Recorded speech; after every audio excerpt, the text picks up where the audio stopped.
कोशिश करना, क्या कहेंगे इसे इंग्लिश में? आइए सीखते हैं। सबसे पहले H1 हिंदी 1 to 1 पर अगर आप नए हैं तो चैनल को सब्सक्राइब कर दीजिएगा। ये आपके लिए फ्री है, लेकिन हमें करता है काफ़ी इनकरेज।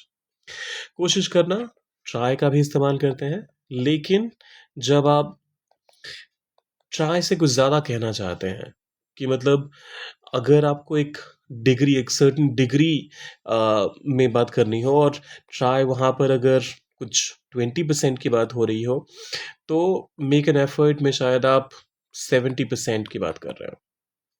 शायद इस तरीके का just just for your understanding, try से एक बिगर इम्पैक्ट के लिए अगर आप ये कहना चाहते हैं कि किसी ने कोशिश करी लेकिन वो मेयरली एक प्रयास भर नहीं था, तो उस केस में आप मेक एन एफर्ट का इस्तेमाल करते हैं इंग्लिश में। अब जब कभी भी आप मेक एन एफर्ट का इस्तेमाल करते हैं तो इसके साथ टू का इस्तेमाल होता है और फिर वर्ब आता है। एफर्ट काउंटेबल भी हो सकता है, ये भी ध्यान दीजिएगा। एफर्ट्स को आप काउंट कर सकते हैं। एग्जाम्पल के लिए, उसने सुधार करने की कोशिश की। So he made an effort. He made an effort किस चीज की? सुधार करने की। To improve.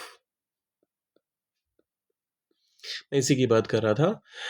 पहले टू का इस्तेमाल किया और फिर यहाँ पर वर्ब आया, तो उसने कोशिश की। He made an effort to improve.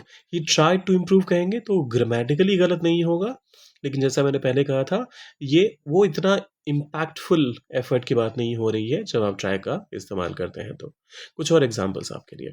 अगर तुम कोशिश करोगे तो कर पाओगे। If you make an effort you can do it. If you make an effort you can do it. उसकी कोशिश साफ दिखाई दे रही थी। His effort was clearly visible. His effort was clearly visible. तुमने सच में कितनी कोशिश की? अब इसका ट्रांसलेशन आप डालिए कमेंट्स में और जाने से पहले सब्सक्राइब, लाइक और शेयर कर दीजिएगा। मिलते हैं जल्दी।